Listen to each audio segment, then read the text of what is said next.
and welcome to this Investment Scams podcast. This podcast is part of a series of planned engagement and awareness raising by the Derbyshire Safeguarding Adults Board in support of Scams Awareness Week, which runs from the 21st to the 27th of October. I'm Jamie Dean and I work for Derbyshire County Council's Community Safety Unit, and I'm joined today by Derbyshire Police's Tammy Barnes and Tessa Clements. Hi Tammy, hi Tessa, how are you doing? Hi Jamie. Hi Jamie. You both well? Really good, and hopefully what we can share today just might save someone from becoming a victim of another kind of scam. Yeah, so we've got a victim case study today, haven't we, Tammy, that we're going to share with our listeners and stop at various points to talk about what some of the red flags were in this situation. Can you tell us a bit more? Investment scams are certainly on the up, and unfortunately the implications go far deeper than just losing life savings. So the investment scam we're going to discuss today is a real life story, and unfortunately one I'm hearing way too often. The similarities between all these investment scams are way too familiar. It's hardly a coincidence. For the fraudsters, why change? It's a trusted, proven method. So let's try and break this down.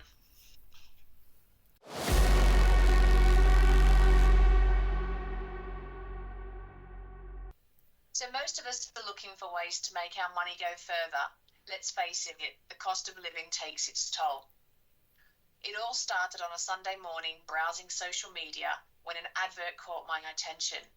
It was a name and a face I recognised, and I immediately became curious. What's the harm, I thought? I'm only looking and doing a little research on Google. Bingo! Within a few clicks, I'm in the right place. Everything looks genuine. Great reviews. I've got nothing to lose, so why not just leave my details?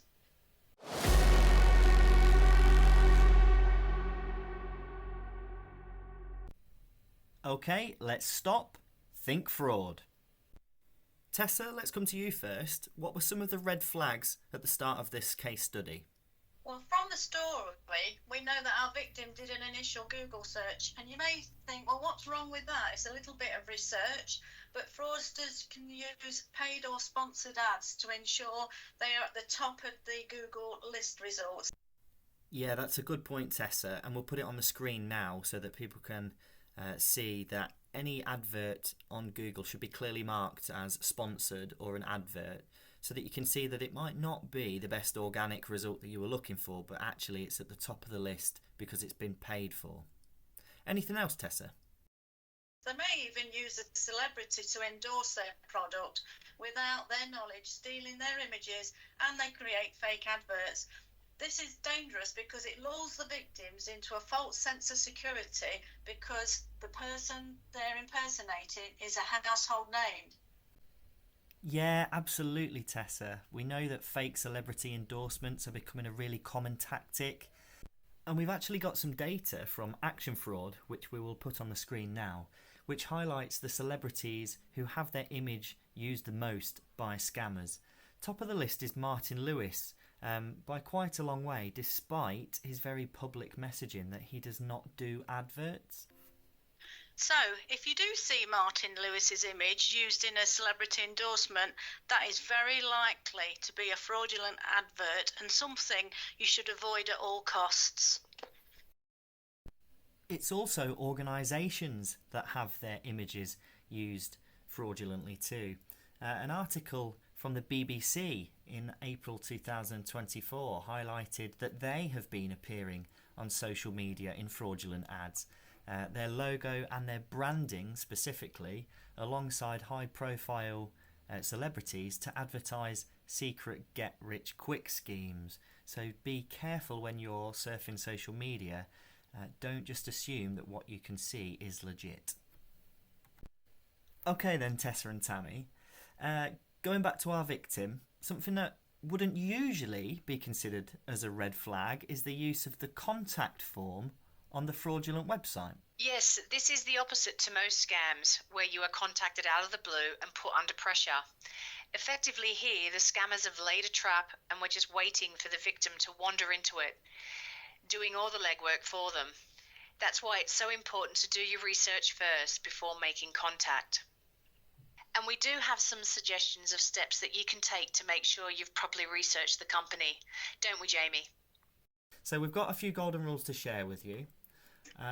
First of all, if you are looking up investment opportunities, make a note of any that you see which are of interest. So don't rush, don't dive in, make a note and commit to doing some further research on them. Secondly, you might want to consider getting independent financial advice before you make a big financial decision. I recommend that you go to the website Money Helper. That's www.moneyhelper.org.uk. Money Helper has got information on how to find a financial advisor, someone who really knows what they're doing and can give you good, solid advice. Thirdly, you should go and check the Financial Conduct Authority warning list of unauthorised firms. On that website, there are 13,000 known organisations that are operating in the UK without the permission of the Financial Conduct Authority. So it's well worth checking before you start working with one of these organisations. You should always check the firms or the person you're dealing with is listed on the Financial Services Register too. You also need to be aware that clone firms are in operation that pretend to be a registered authorised firm. So they might share the same name, for example, trying to trick you into believing that they are the real deal when actually they're not authorised at all. Yes, Jamie, and also bear in mind, even though they might be on the Financial Conduct Authority's good list, as it were, they can easily be struck off today and be gone tomorrow. So you still need to exercise caution. Yeah, that's a really good point, Tessa. And if you are choosing to go it alone without the help of a financial advisor and you want to get some other advice, it's well worth asking a friend or family member for their thoughts. And if you also want to check out Trustpilot as well, that's a trustworthy website that collates genuine user reviews of people who have used that service before. So go and check that out before making a significant financial decision.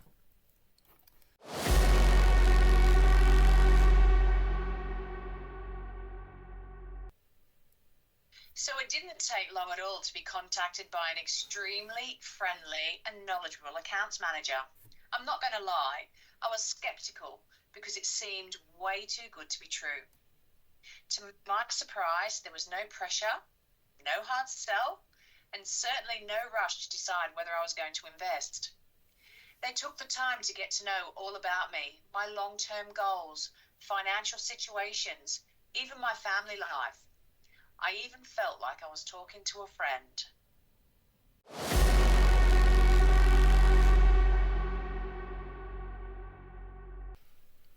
Okay, let's stop.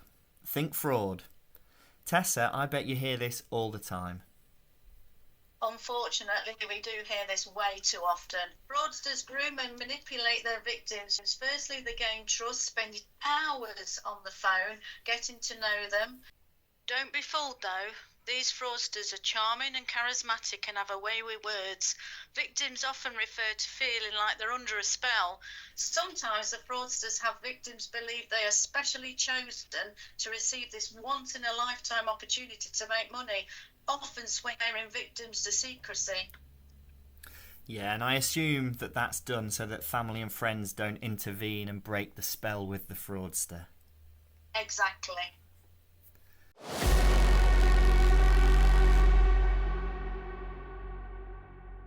So back to the story. I was still a little apprehensive, but I certainly didn't want to miss out. After much reassurance that there was low risk, I opted for a small amount to test the water. Let's face it, what's the worst that can happen? I'm not tech savvy, but with the help of my wonderful account manager, I would be up and running in no time. All I had to do was simply download an app that allowed remote access to my device. And from here, my accounts manager was able to set up my investment platform. They even linked all my banking and verified my identification documents. I was even encouraged to make a cup of tea while she took care of all the boring stuff.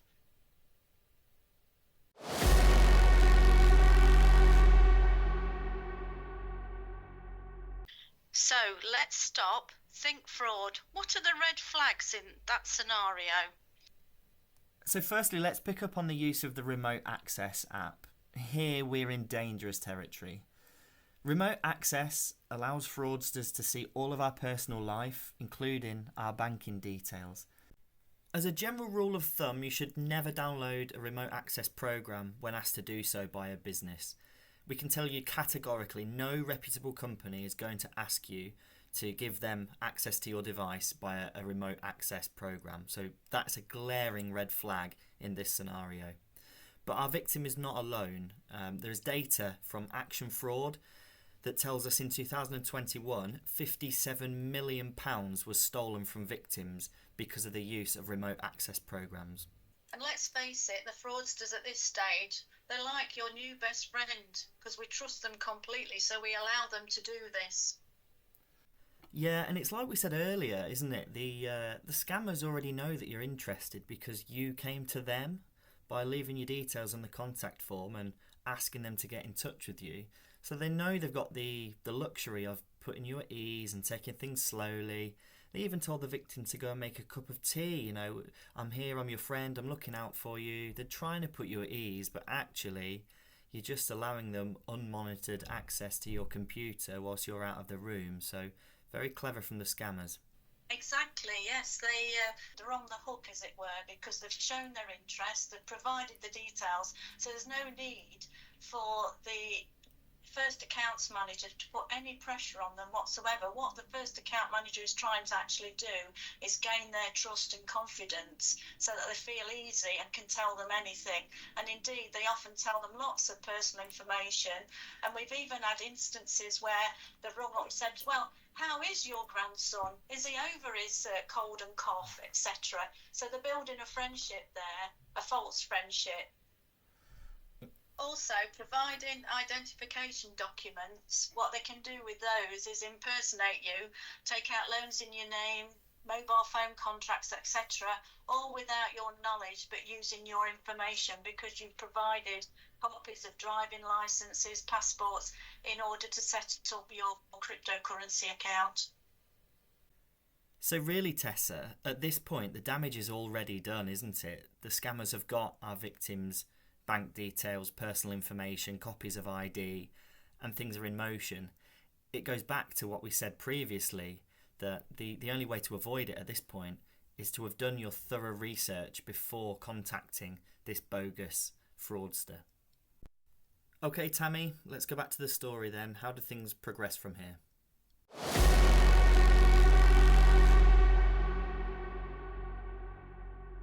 It was like a dream come true. I couldn't believe it.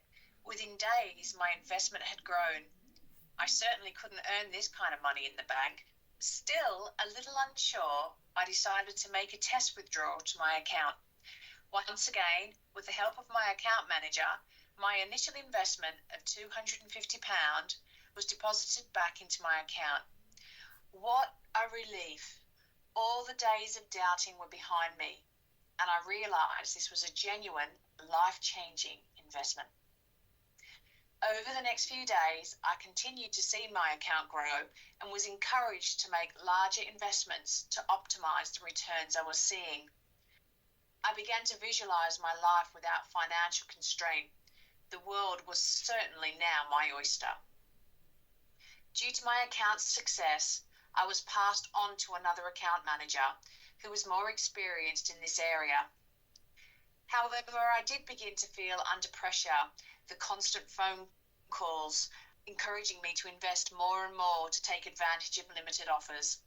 I was contacted at all hours of the day, and it became all-consuming. It was ultimately taking over my life. It was at this stage things became too much, and I decided to withdraw my funds. If only it was that easy. I was pressured for release fees, taxes, and minors' fees. And my God, what on earth are they? I never saw another penny. What started off as a dream for financial security has turned into a nightmare with a £78,000 loss that has changed my life forever.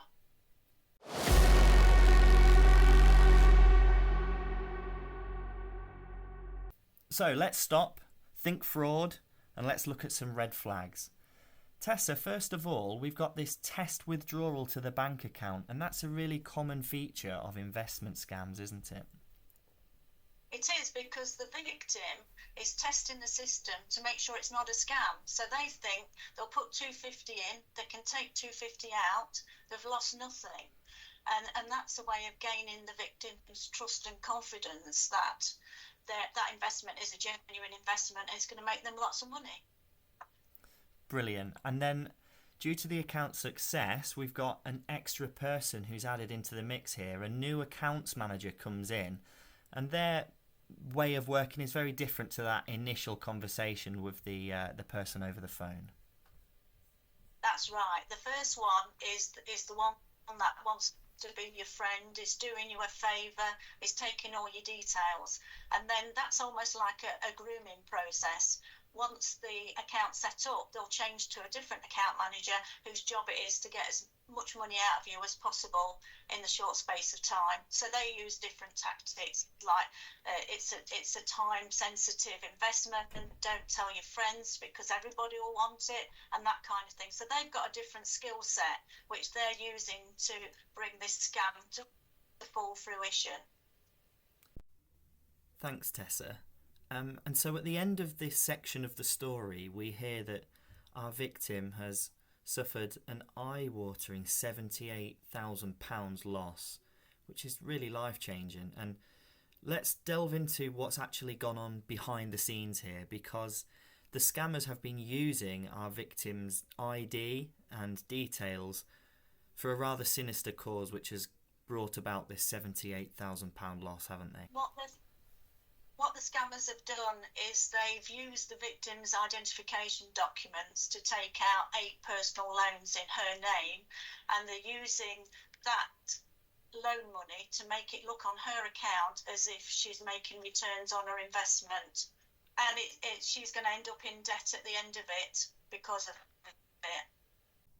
So it also transpires that the platform that the victim has been using to log in and to check up on their investments and to see how the returns are coming on and the progress of that investment, all of that was also fake, Tessa?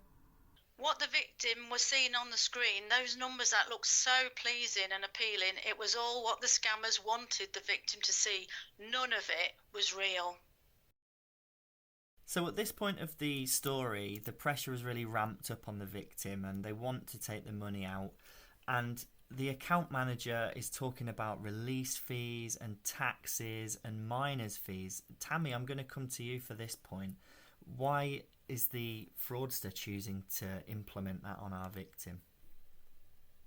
Well, by this stage, the fraudster realises that the victim is probably becoming a little bit uneasy with the situation. They've got a lot of money invested. So by this stage, the victim's now saying that they want to withdraw funds, and the fraudster wants to capitalise on the amount of money they've taken.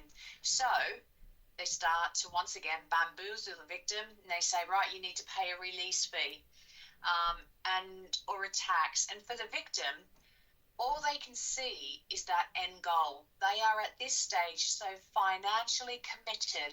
Every penny they've got has been invested into this. So really, what's another £5,000 if it means they're going to get that end goal? And that's just the added pressure. The fraudster capitalising on stealing every penny from the victim that they can.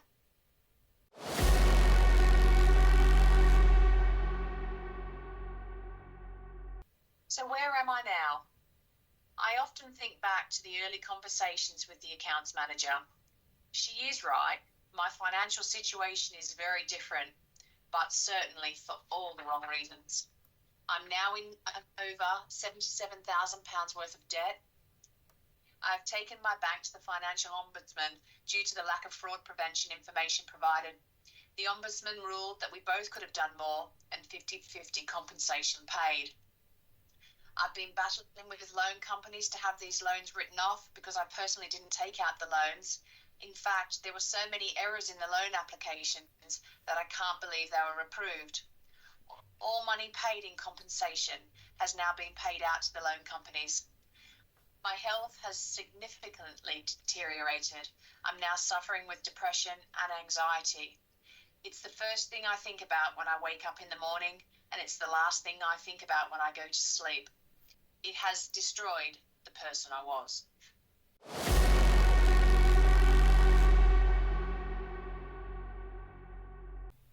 So as we come to the end of our story, let's point out how people can report similar types of scam, perhaps one that they've become aware of or one that they've become victim of.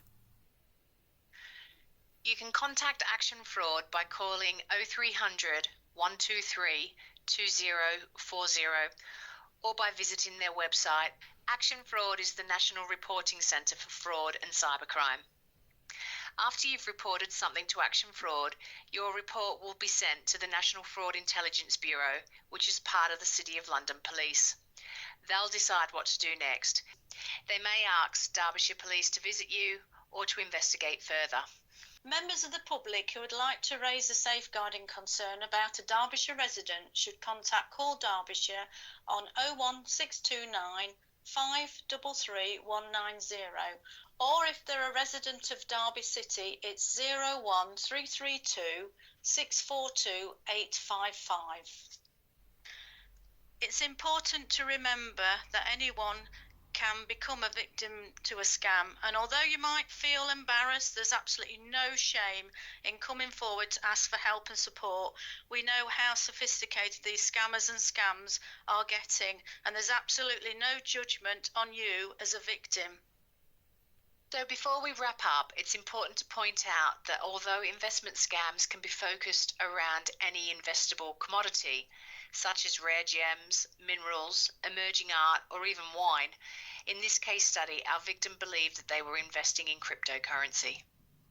So, Jamie, as a Protect Officer for Derbyshire Police, so many of my victims are lured into a world of crypto. It's mind-boggling. So just what are the dangers? Yeah, so the standout piece of advice when it comes to cryptocurrency is that cryptocurrencies are not regulated by the Financial Conduct Authority. So you're not protected by the UK's financial compensation scheme, and as a result, you're at risk of losing all the money that you invest. It's a very murky world, there's lots of jargon, and if you don't understand what you're doing, it can be very easy to make a poor investment. Cryptocurrencies are highly volatile. They're open to market manipulation by high-profile influencers, and they often leave you reliant on third-party exchanges to store or to convert your assets. And again, if you're not familiar with this, it can be a very confusing world. There are a number of cryptocurrencies out there, and some are more mainstream than others. You might have heard of Bitcoin, for example, maybe even Ethereum. But many cryptocurrencies hold no real functionality or utility in today's world. You can't typically buy your shopping with crypto, for example. So your investment in a currency that can't be used as a currency should be treated as merely speculative, as the asset's value usually remains reliant on hype or the hope that in the future it might become relevant and useful. Once the hype dies down though, however, and the price drops, it's entirely possible that you could be left holding assets that are absolutely worthless. So I know I sound like a bit of a crypto skeptic, but the dangers are very real and you do need to understand what you are getting involved in. What I recommend you do is go and take a look at the FCA website. Underneath their Invest Smart section of the website, they have a page called Investing in Crypto. That's a great place to start in understanding what crypto is and what the dangers are, and how to proceed if that's something you want to get started on. Right, that brings us to the end of our podcast. All that's left to do now is to thank Tammy and Tessa for their time and expertise, and to thank you for watching and listening at home. Please share this video or tell a friend or family about the story we've discussed today. It's through discussions like that that you can help keep people safe. Thanks again, and remember to stop, think fraud.